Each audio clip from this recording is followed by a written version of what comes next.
ఓం నమో భగవతే శ్రీరమణాయ. ఓం శ్రీ దక్షిణామూర్తయే నమ. ఓం శ్రీ గురుభ్యో నమ.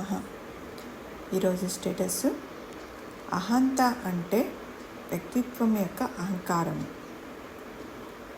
ఈ అహంకారం యొక్క సర్వనాశనమే నిజమైన ముక్తస్థితి. ద్వైతరహిత స్థితి అన్యత్వము తల ఎత్తకపోతే ఉన్న అహంస్ఫురణ ముక్తస్థితి అని అంటున్నారు. భగవాన్ ఒక మాట అంటారు, నేను ఎవరో చూడమంటారు. ఆ నేనుని చూసినప్పుడు, విచారించినప్పుడు అక్కడ ఆ నేను లేదు, అక్కడ వ్యక్తిత్వము లేదు. ఆ పరిమితమైన జీవభావన కలిగినటువంటి మాయా నేను ఉనికి అనేది అదొక పెద్ద సమస్య కూర్చున్నది. ఎన్ని శాస్త్రాలు, ఎన్ని బోధనలు చేసినా కూడా ఇవన్నీ కూడా లేనటువంటి ఈ మాయా నేనుకే జరుగుతూ ఉంది. ఈ మాయా నేను దేహాలను మార్చుకుంటూ కర్తృత్వముతో నేను కర్తను, నాది ఇది నాది అనుకుంటూ ఈ ద్వైతంలో, ఈ మాయలో ఇష్టారాజ్యంగా వెళుతూ ఉంటుంది. ఆలోచన వచ్చింది అంటేనే అది బయటికి వస్తూ ఉంది. ఇంద్రియాల వెంట అది పరిగెడుతూ ఉంది. అంతటితో ఊరకుండా వాటికి భోగి అవుతూ ఉంది. అంతవరకు దేనికి? మనకు 24 గంటల్లోనే 3 దేహాలను మార్చుకుంటూ ఉంది. ఏంటివి అంటే జాగ్రత్తావస్థ, స్వప్నావస్థ, సుషుప్తావస్థలను మార్చుకుంటూ ఆయా లోకాలను దర్శిస్తూ ఉంది. స్థూల దేహానికి స్థూల జగత్తును చూస్తూ ఉంది. పోనీ అది చూసి ఊరుకుంటుందా అంటే ఊరుకుండట్లేదు. అక్కడికి వెళ్ళి అక్కడ భోగాలన్నీ అనుభవిస్తూ ఉంటుంది. దాని వెనకల పరిగెడుతూ ఉంటుంది. ఇతరులు ఉన్నారని వారితో సంబంధాలను ఏర్పరచుకుంటూ ఉంటుంది. నా వాళ్ళంటుంది, పరాయి వాళ్ళంటుంది. ఇతరులు అంటూ ఒక విశిష్టమైన ఒక భేదాన్ని సృష్టించుకొని అది గిరి గీసుకొని అందులోనే తిరుగాడుతూ ఉంటుంది. ఈ జీవుడు పిడికెడు ప్రారబ్ధంతో ఈ భూమి మీదకి వస్తున్నాడు. ఆ ప్రారబ్ధంలో ఉన్నది మాత్రమే తాను అనుక్షణము ఈ అవస్థాత్రయములు అంటే జాగ్రత్త, స్వప్న, సుషుప్త అవస్థలందు తాను తెచ్చుకున్నటువంటి వాసనా ప్రభావాలని ఒక్కొక్కటి అనుభవిస్తూ అక్కడ పునరపి మరణం, పునరపి జననం అంటూ తిరుగుతూ ఉంటుంది. ఆత్మ ఈ కర్తృత్వం కలిగిన జీవుడిననేది గుర్తించదు. ఆలోచన వస్తున్నది అంటేనే అది ప్రారబ్ధంలో ఉంది కాబట్టి అక్కడ వస్తూ ఉంది. లేకపోతే మనకి ఆలోచన రాదు. చాలామంది ఈ మాయలో తనలాగే ఉన్నారని అది అనుకుంటుంది. వారితో బంధాలను పెంచుకుంటుంది. నా తల్లిదండ్రులు అంటుంది, నా సంసారం అంటుంది, నా పిల్లలు అంటుంది, నా భర్త అంటుంది, నాది అంటూ తిరుగుతూ ఉంటుంది. నిజానికి ఈ మాయా నేనికి అనేది ఉనికి లేదు. ఇది ఒక పిశాచం అన్నారు గురువుగారు. దీనికి స్వయం ప్రకాశం లేదు. అది ఒక దాని మీద ఆధారపడి అది ప్రకాశిస్తూ ఉంది. నిజంగా అహంకారం ఉన్నదా అన్నప్పుడు ఆత్మ వైపు నుంచి, జ్ఞానం వైపు నుంచి చూసినప్పుడు మరి అజ్ఞానికి తావే లేదు కదా. మరి అసలు అహంకారమే పుట్టలేదు. అహంకారమే పుట్టలేనప్పుడు జీవుడు, జగత్తు, ఈశ్వరుడు లేరు కదా. మరి ఇవన్నీ సత్యంగా ఎందుకు గోచరిస్తున్నాయి ఈ మాయలో అంటే, ఈ మాయ నేను యొక్క మూలము, ఆధారము సత్యం కాబట్టి ఇవన్నీ కూడా మనకి సత్యంగా కనపడుతూ ఉన్నాయి. దేహాత్మ బుద్ధితో నాకు ఆత్మ తెలియటం లేదని అన్న స్థితి ఈ మాయలో ప్రతి ఒక్కరికి కూడా ఉంటుంది. నిజానికి ఇతరులు అంటూ లేరు. కానీ మనం చూస్తున్నప్పుడు ఇతరులు అందరూ ఉన్నారని అనుకుంటూ ఉంటాము. నీవు దేహంతో చూసినప్పుడు ఒక కళలో చూసినట్లు ఇతరులను చూస్తావు. కళ ఎంత అసత్యమో జాగ్రత్తావస్థలో కూడా అంతే, పరిధిలో కూడా అది కూడా అంతే అసత్యము. కానీ మనం అలా అనుకోవట్లేదు. జాగ్రత్తావస్థలో జరిగేటన్నీ కూడా సత్యంలాగా మనము భావిస్తున్నాము. నీకు దుఃఖానికి కారణం ఏంటి? అక్కడ విచారణ చేయకపోవటం వలన. ఉన్నది ఆత్మస్థితి అని ఈ జీవుడికి తెలియనే తెలియదు. మూలం ఎప్పుడూ ఈ జీవునికి తెలియనే తెలియదు. వ్యక్తిత్వము తల ఎత్తన్నప్పుడు అహంస్ఫురణగా తనకు తానే అది ఉంటుంది. జీవభావనతో ఆత్మను తెలుసుకోవడం అనేది కుదరదు. అలా తెలుసుకుంటే అది మానసికమే అవుతుందని గురువుగారు చెప్తూ ఉంటారు. మనసుకి, ఇంద్రియాలకి, బుద్ధికి అందనటువంటిది ఈ అహంస్ఫురణ. కాబట్టి వ్యక్తిత్వ నాశనమే శరణాగతి. వ్యక్తిత్వం తల ఎత్తకపోతే ఉన్నదే అక్కడ సత్యస్థితి, ఆత్మస్థితి. ఆలోచన వచ్చినప్పుడేమో అహంకారము బయటికి వచ్చినట్లుంటుంది, బయటికి వస్తుంది. ఆలోచన లేనప్పుడు అక్కడ మనకు శాంతి, ఆనందం మాత్రమే అక్కడ ఉంటుంది. కొత్తగా వచ్చేది ఏమీ లేదు అని గురువుగారు అంటున్నారు, భగవాన్ అంటున్నారు. నీతో కలిపి నువ్వు చూస్తున్నదంతా కూడా అసత్యమని, అది ఇందులో అనుమాత్రం కూడా స్వయం ప్రకాశం ఉనికి లేదని కూడా గురువుగారు మనకు రోజు సత్సంగంలో చెప్తూ ఉంటారు. సూర్యుడు కూడా ఒక జడమే. పోనీ నీ దేహం చెప్పిందా? లేదు కదా, నేను చెప్తున్నాను. అసలు పుట్టుకలేని దానికే ఇదంతా గొడవలు, సమస్యలు, ఆందోళనలు, దుఃఖాలు, సంతోషాలు ఇవన్నీ జరుగుతున్నాయి. జీవుడు ఒక ఊహా వస్తువు. లేని అహంకారము లేదని గుర్తించడమే మనం ఇక్కడ చేయవలసింది. ఓం శ్రీ గురుభ్యో నమః.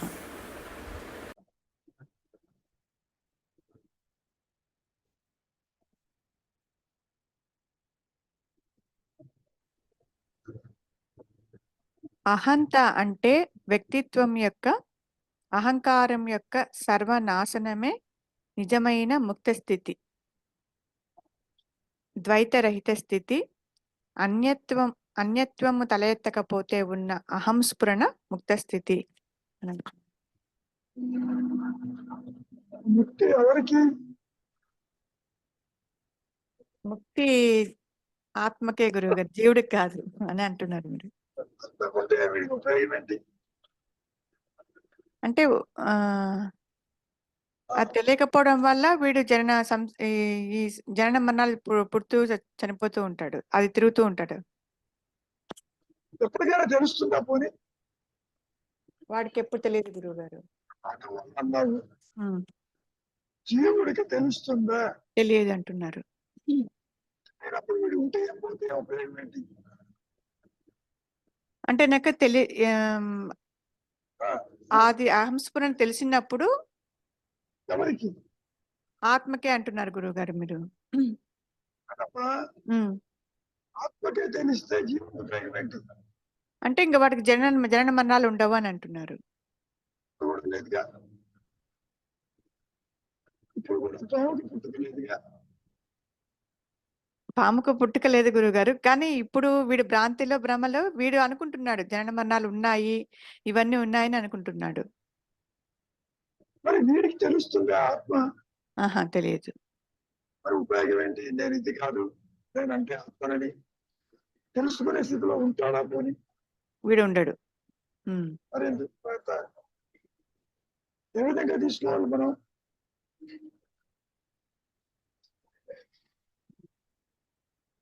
అంటే ఎప్పటికైనా తెలుస్తుందనే ఒక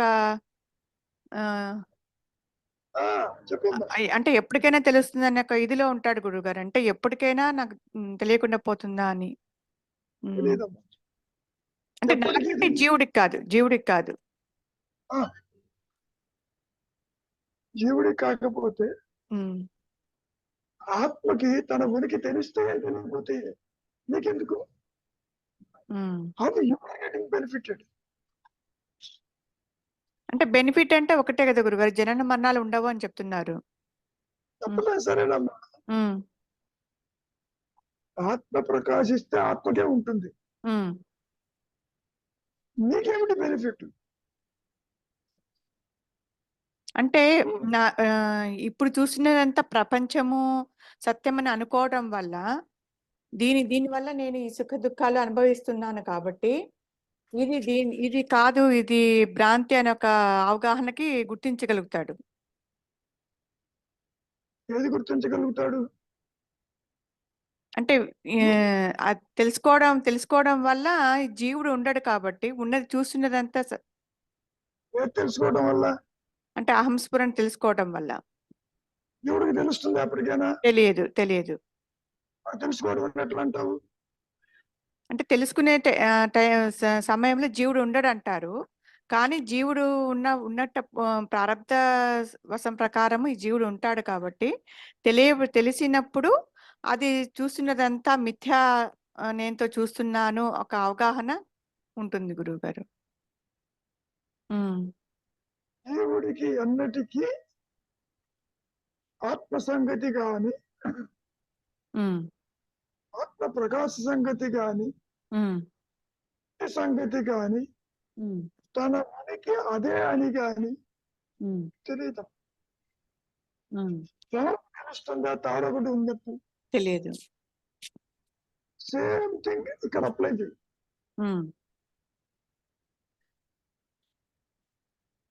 లేని పాముకి తాడు వల్లనే ప్రకాశించానని పాముకి తెలుస్తుందా? తెలియదు. ఇక్కడ కూడా ఆత్మవృత్తిలో ఉన్న జీవుడికి కూడా తనకు ఆత్మ ఒకటి ఉన్నదని, ఇది అసత్యమని జీవుడికి కూడా తెలియదమ్మా. బోధించేటప్పుడు తత్వవశ వాక్యం చెప్పారు, నీవదేను. పావుకు చెబుతున్నారు, నువ్వు పాము కాదు, నువ్వు తాడేను అని. అట్లా ఉంటుంది ఇక్కడ కూడా. అంటే ఇప్పుడు మీ బోధనల వల్ల నేను అనుకోవచ్చు కదా గురుగారు, అంటే ఒక మనసుతో చూస్తున్న ఈ ప్రపంచాన్ని ఇంతగా వ్యాపించింది, అంటే ఇంత వ్యాపకత్వం ఉంది కదా, మరి మనసుని ఆధారం చేసుకొని ఉన్న ఈ అహమస్ఫురణ ఎంత ఉంటుంది అని, ఎంతగా వ్యాపకత్వం ఉంటుందని అనుకోవచ్చు. ఉన్నట్టు తెలియదు జీవుడికి. అహం దేహం తెలుస్తుంది, అహం సంసారం తెలుస్తుంది, జన్మ తెలుస్తాయి, బంధాలు తెలుస్తాయి, మోక్షం ఎక్కడ ఉంటుంది అనుకుంటాడు, దేవుడు ఉంటాడంటాడు, స్వర్గం ఉందంటాడు, నరకం ఉందంటాడు, పాపం చేస్తే నరకం అంటాడు, పుణ్యం చేస్తే స్వర్గం అంటాడు. ఇట్లా ఇవన్నీ ఇమాజిన్ చేస్తాడు జీవుడు. అంతవరకే. తన స్వరూపాన్ని తాను తెలుసుకోలేడు. కథలో చెప్పాను, ఎందుకు తెలుసుకోలేడు? వాడికి గుర్తులేదు కాబట్టి. ఉనికి లేదు. మనోపరిధిలో ఆత్మ ప్రకాశము రాదు. ఎంతసేపటికి దేహము, సంసారము, పుట్టుక, మరణము, మంచి చెడు, ఇతరులు, ఇవన్నీ తెలుస్తాయి, శాస్త్రాలు. కానీ ఈ సర్వానికి, ఈ మాయకి ఆధారమైనటువంటి యొక్క ఎరుక, ఆ ఉच्चतर శక్తి తెలియదమ్మా. ఆ విధంగా తెలుసుకోలేరు కూడా.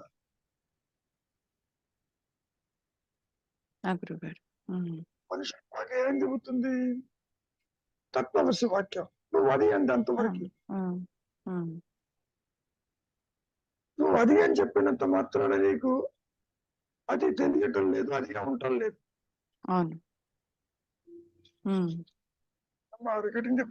అవును గురుగారు.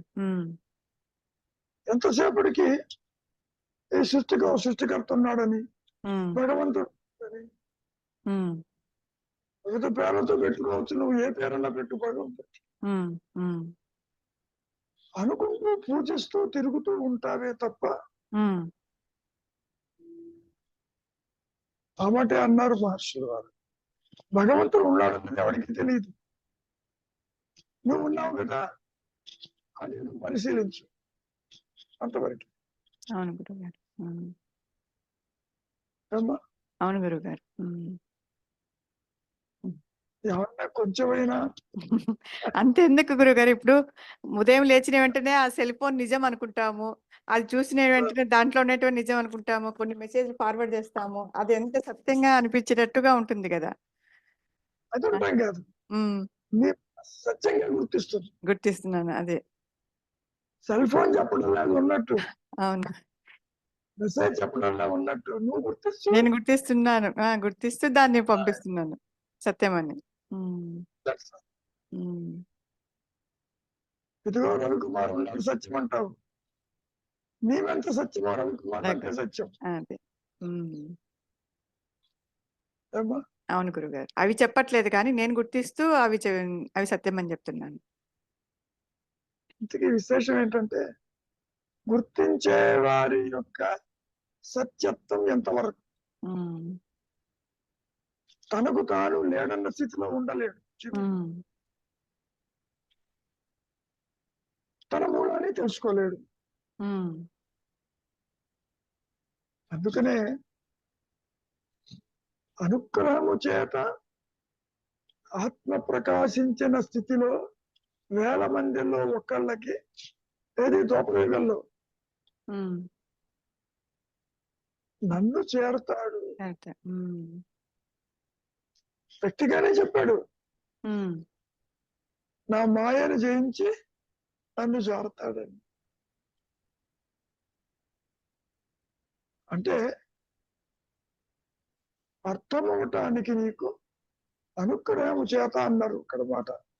ఉమ్, నాచికేతుడు యమధర్మరాజు దేవుడు ఇదే విషయం అడిగాడు ఉమ్, ఆత్మజ్ఞానం గురించి. నువ్వు ఎన్నైనా కర్మలు చేయకు, కుదరదు, ఒక అనుగ్రహం ఎత్తనాన్ని ప్రకాశించుకోబడ్డాడు. ఉమ్. ఎందుకని ద్వైతంలో అంటే చెబుతున్నాడు కాబట్టి అనుగ్రహం అన్నాడు. అంటే గురువుగారు ఆ, ఇక్కడ కృష్ణుడు చెప్పింది కూడా దగ్ధబీజ మనసుతోనే చెప్పాడా గురువుగారు, నన్ను చేరతారని? అమ్మా నన్ను అంటే అర్థం ఏంటి? అక్కడ హంస్ఫురణ ఎరుక. ఇది అర్జునుడికి ఆ నన్ను చేరతాడు అంటే ఆయన విశ్వరూపం సృష్టి అంతా అవును. నేనే అవును విభూతం చూపించాడుగా. అవును నువ్వు ఏది చూడనిస్తాన్ని చూడమన్నాడుగా. అవును అంటే ఆత్మగా ఎరుకగా ఉంటారు, ఉన్నది అదేను, ఉన్నది నేను, నా స్వరూపంగానే మిగిలిపోతారు, నన్ను సరిగా శుచితే అని అర్థం. ఆ. ఏమా మీరు వ్యక్తిగా చెప్పాడు అన్నారు కదా, అందుకని అడుగుతున్నారు గురువు గారు. ఇలా చెప్పినప్పటికీ మహర్షి చెప్పిన ఉమ్, శంకరుడు చెప్పిన ఉన్నది సత్యం ఒకటి అన్న ఉమ్, చారుతారంటే అర్థం ఏంటి? మాయ తొలగిపోతుంది, ఆత్మగానే ఉంటారు అని మాయను చెప్పుకోవాలి. ఓకే. ఉమ్, ఆత్మలో కృష్ణుడు లేడు, అర్జునుడు లేడు అక్కడ. ఆ గురువు గారు అవును. నువ్వు నేను పుట్టలేదు రాజలోకాన్ని ఎవరు చెప్పాడుగా. అవునండి అవునండి.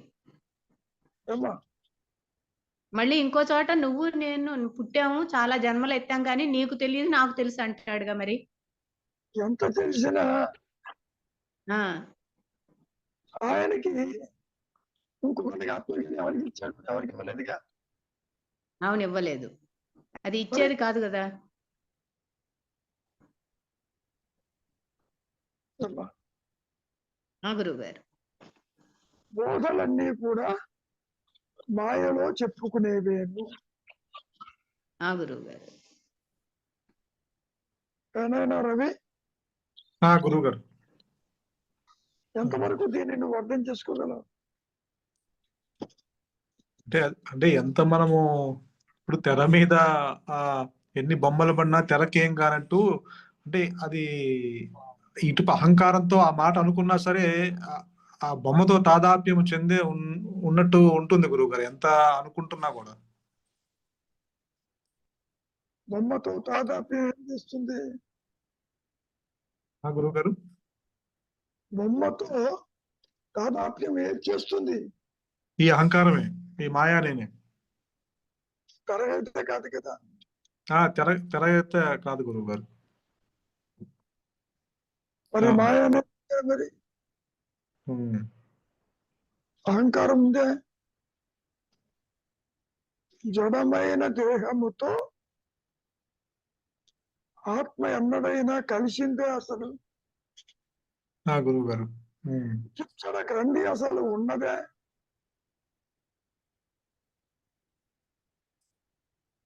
సమానం.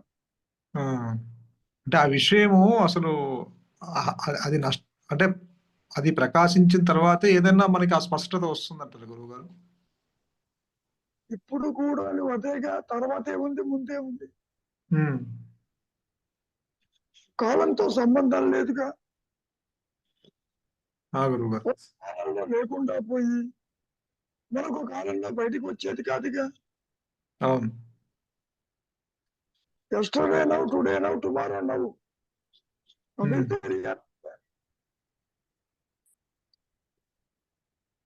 మనం ఏ విధంగా తీసుకోవాలి? గురువు గారు, అంటే ఎంత అవగాహనకు వచ్చినా సరే అది మనం ఎంత రోజు మాటలు చెప్తున్నా కూడా ఎంత అవగాహనకు వచ్చినా ఏదో సందర్భంలో ఆ తాదాప్యం, ఆ బాండేజ్, అటాచ్మెంట్ చూపిస్తూనే ఉంది గురువు గారు. అటాచ్మెంట్ వదలకుండా ఉంది, చూపించలేదు. అవునవును. తాను వ్యక్తి అని, బంధం ఉందని, సంసారం ఉందని తను అనుకుంటూ ఉంది. నీవు నేను అని ఎంత చెప్పినా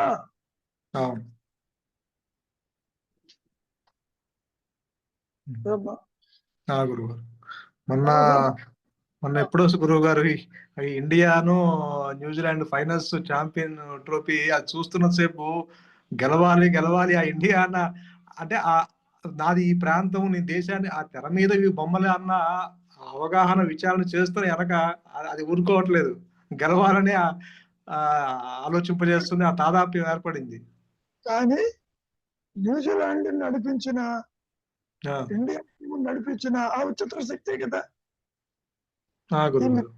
New Zealanders are different from the Indians. Both are operated by higher power. అది ఆ విచారణ చేయనీయట్లేదు, ఎందుకంటే ఇక్కడ మనం ఇండియా గెలవాలని అనుకుంటుంది. గెలవాలని అనుకోవటం వాళ్ళు అనుకుంటారుగా, వాళ్ళు ఆ కంట్రీ వాళ్ళు అనుకుంటారు. అదే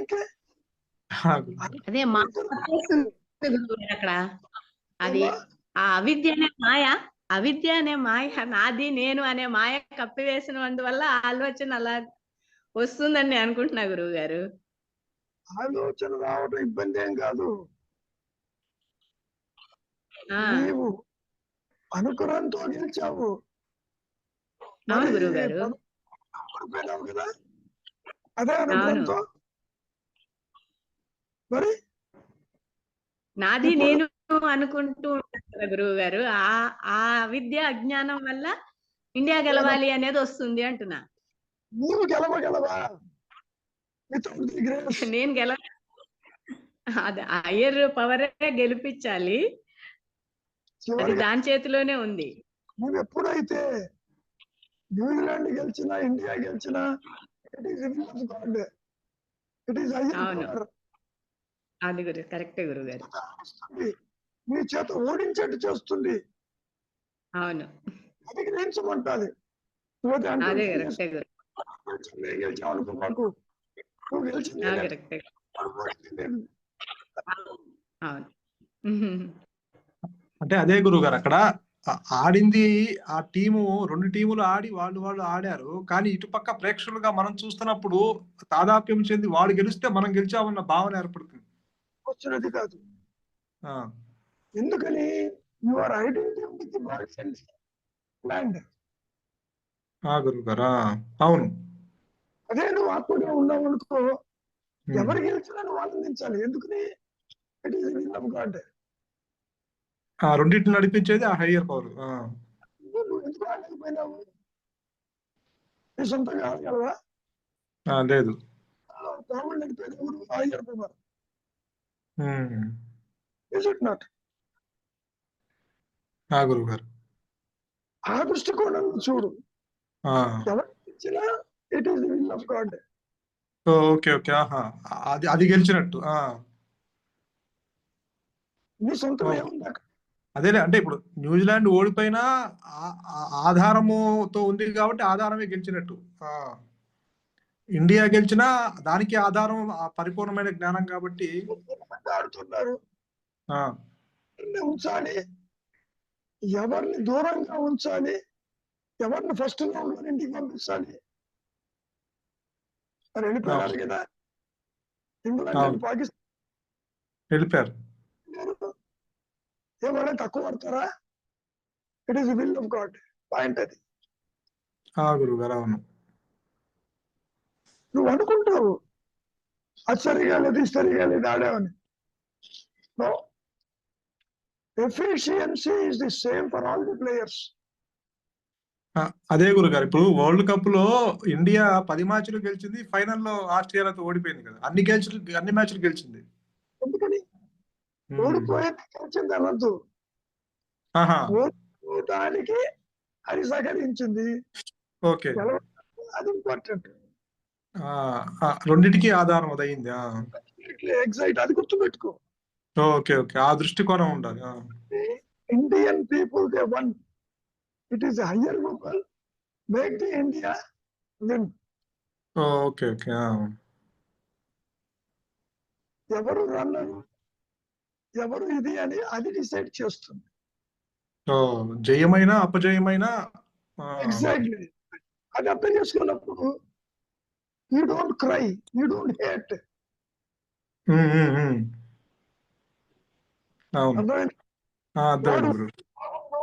మనం గెలిస్తే బాగుండు అంటానికి వాడెవడు, నువ్వెవడు? కరెక్ట్ ఎదురు. నిన్ను వాడిని నడిపించేది ఒకే శక్తి కదా.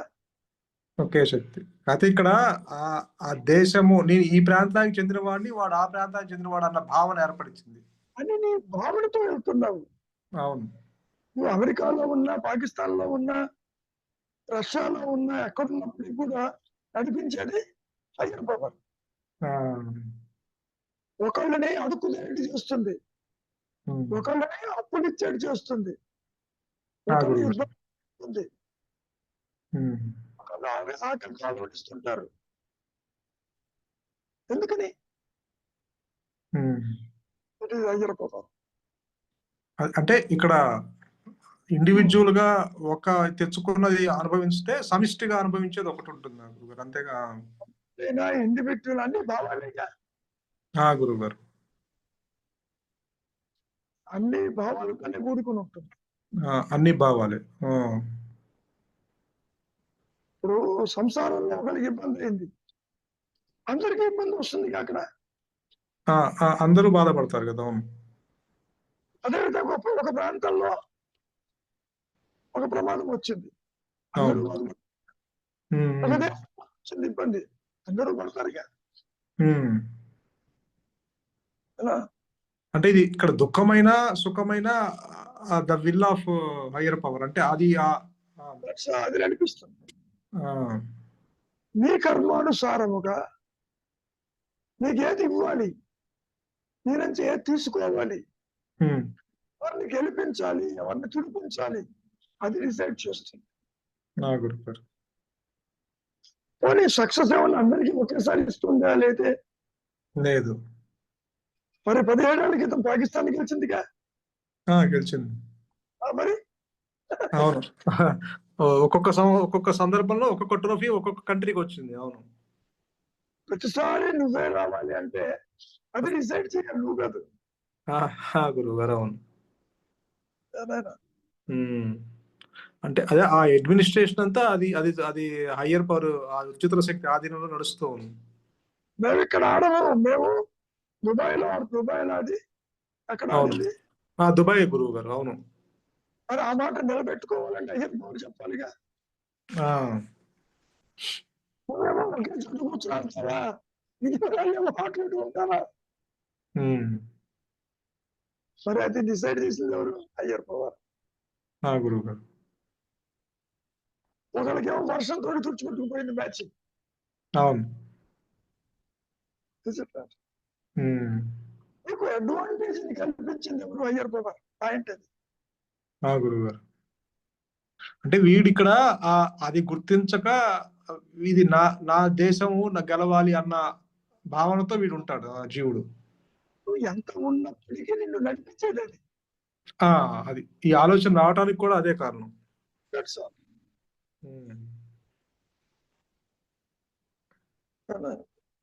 గురువు గారు. నీ అంతట నువ్వు ఏది చెయ్యలేవు. First point.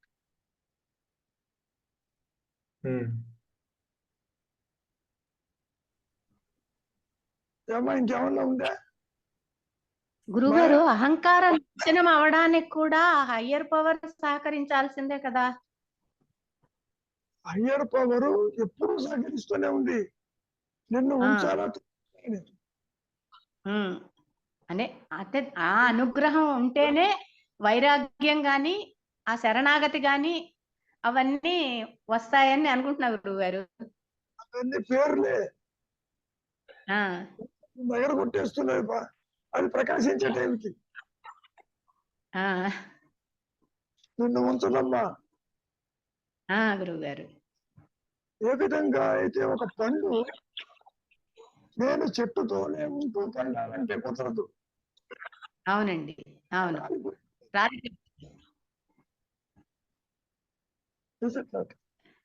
అవును గురువు గారు. అంటే ఆ టైం వస్తే అదే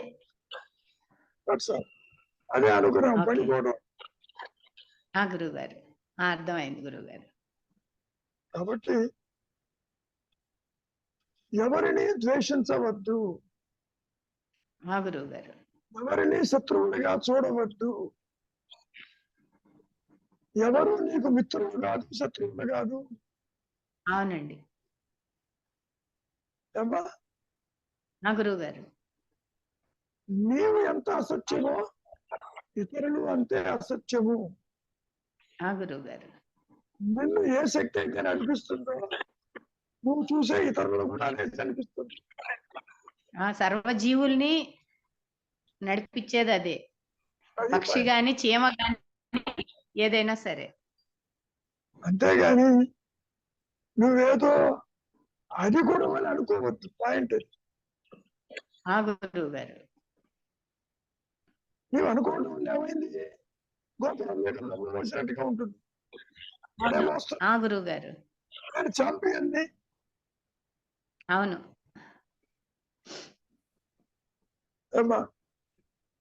అర్థమైంది గురువు గారు. నేను పనిముట్టుని మాత్రమే. అర్థమైంది గురువు గారు. కనుక గెలుపు ఓటమిలు దైవాధీనాలు. పాయింట్. అవునండి. ఓడిన వాడు తక్కువని గాని గెలిచిన వాడు ఎక్కువ అని అనుకోబాకమ్మా. గురువు గారు. అది హయ్యర్ పవర్ డెసిషన్ అలా ఉంది అంతే. ఎందుకుంది ఎవరు చెప్పలేరు. గురువు గారు. గురువు గారు. హాకీ ఆటలో ఒకానొక రోజుల్లో పాకిస్తాన్ టాప్. అవునండి. తర్వాత ఏమైంది? ఎవరు ఆడుతున్నారు హాకీ ఎవరికి తెలియదు. అవును, అవును గురువు గారు. సరే, ఈ ఆటలు ఈ విధంగా ఉంటే జీవితాలు ఎట్లా ఉంటాయి? ఇంకా అంతే గురువు గారు. అది సేమ్ అదే.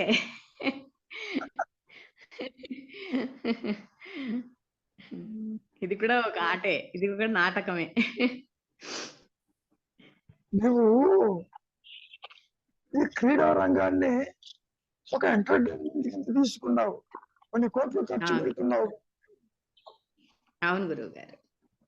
మరి ఏ శక్తి వల్ల? హయ్యర్ పవర్ వల్ల. గురువు గారు.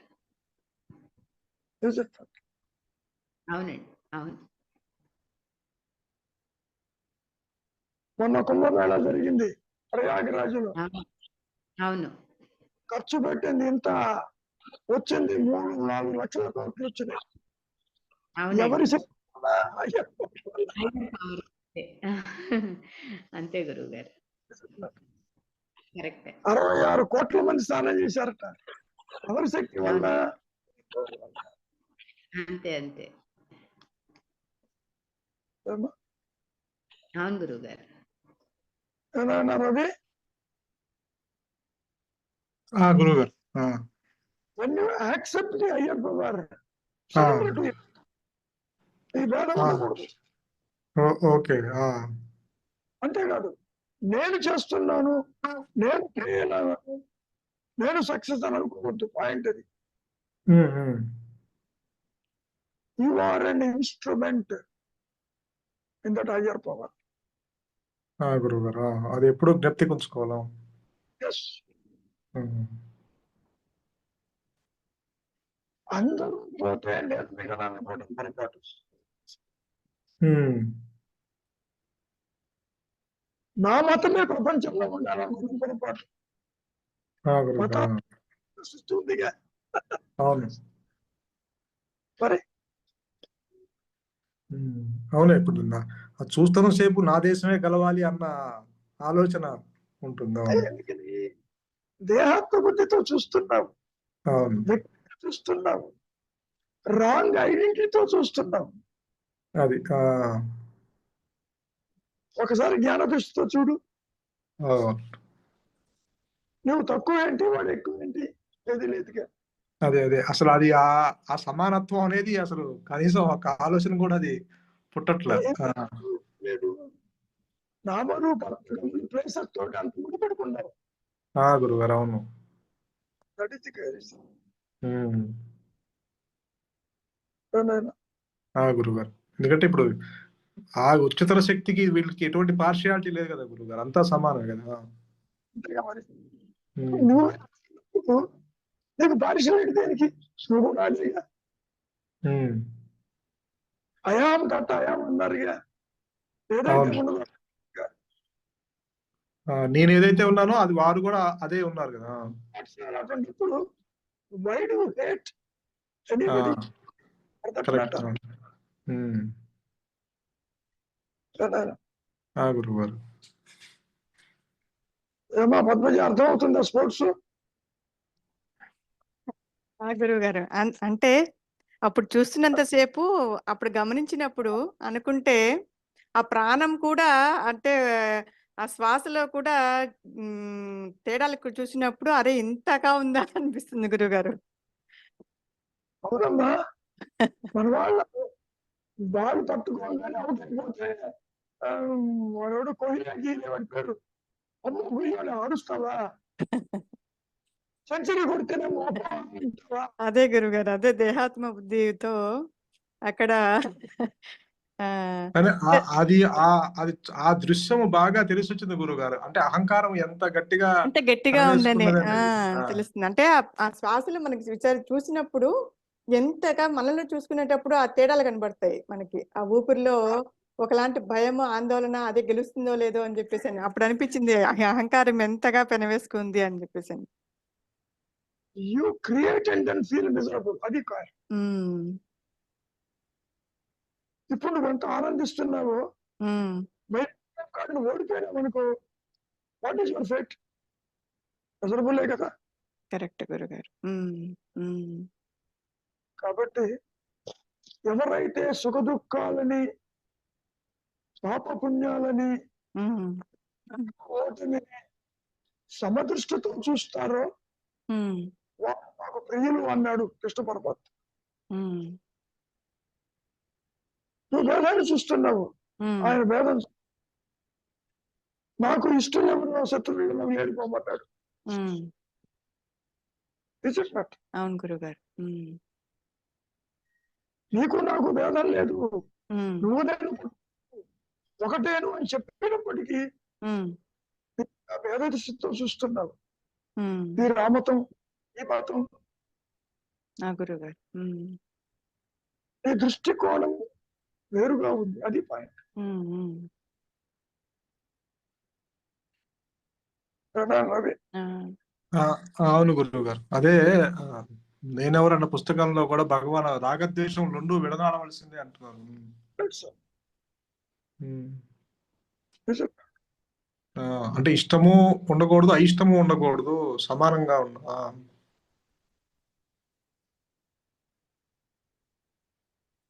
సమదృష్టి అంటేనే అది. గురువు గారు.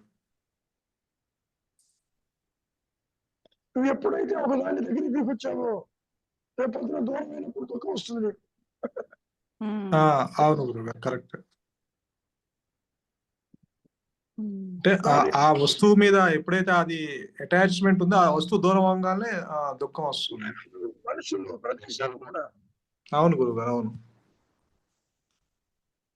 అదైతే లేదనుకో, మనుషులున్నా లేకపోయినా, సృష్టి ఉన్నా లేకపోయినా ఏ ఇబ్బంది లేదు. Um, free from that angle. Okay గురువు గారు. బ్రహ్మ సరోజ ఇంకేమన్నా ఉంటే అదృష్టం అవుతుంది. ఇవాళ ఆటలు ఉన్నాయి. సమదృష్టితో ఉండడమే లిబరేషన్ అనుకుంటున్నా గురువు గారు. లిబరేషన్ అనే పదం కూడా మోసపూరితం. కరెక్టే గురువు గారు. అంటే దేహాత్మ బుద్ధితో ఉన్న వాళ్ళకి ముక్తి కావాలి అనుకుంటాం కదా గురువు గారు, అది లిబరేషన్ అంటున్నా గురువు గారు. పోనీ లిబరేట్ అయితే మిగులుతాడు, పోనీ ఉండడు. మరి అంతగా లిబరేషన్ ఏంటి? ఇప్పుడు లేదు, తర్వాత లేదు. అవును, కరెక్టే. ఒక ఇల్యూషన్ తోటి ఇంకో ఇల్యూషన్ చూస్తున్నాం అంతే. అంతేలేండి, కరెక్టే. అవును, అవును గురువు గారు. పద్మజ ఇంకేమైనా ఉందా లిబరేషన్? ఇంకేం అంటే అక్కడ సమదృష్టి అనేది ఆన్ ద స్పాట్ లోనే గుర్తించాలి కదా గురుగారు. అంటే జరిగిపోయిన తర్వాత అది కాదు, ఉమ్, అది ఎప్పుడు ఉండాలి, ఎప్పుడు ఉండాలి. చూస్తున్నప్పుడే కాదు. అదే ఎప్పుడు ఉండాలి, కానీ సంఘటనలు జరిగినప్పుడు కూడా అక్కడ చూసేటప్పుడు కూడా ఆన్ ద స్పాట్ లో వెంటనే గుర్తించడమే అక్కడ. నీకు ఎప్పుడు ఉంటే అలాగే గుర్తిస్తాను. గుర్తిస్తాను, కరెక్ట్. అంతే. ఎప్పుడు ఉన్నప్పుడు కాదు, ఎప్పుడు అభేదంగా ఉంటే అభేదాన్ని గుర్తిస్తాను. అవును, అవును, కరెక్ట్ గురు. సపోజ్ వీళ్ళందరూ కలిసి ఒక చోట ఉన్నారనుకో, అనుకుంటుంది. ఇప్పుడు భారతదేశం తమ్ముడు అందరూ కలిసి ఉన్నారు. గురుగారు, అవును.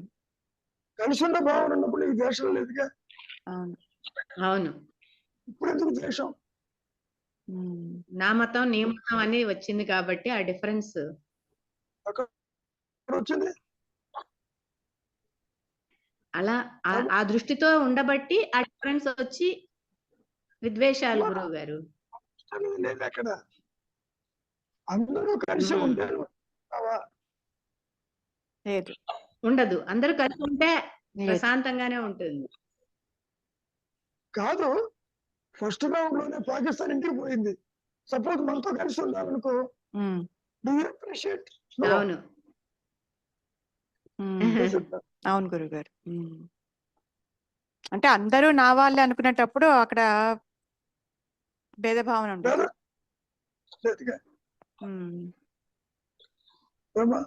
గురువు గారు, దుఃఖం కూడా ఉండదు గురువు గారు అప్పుడు.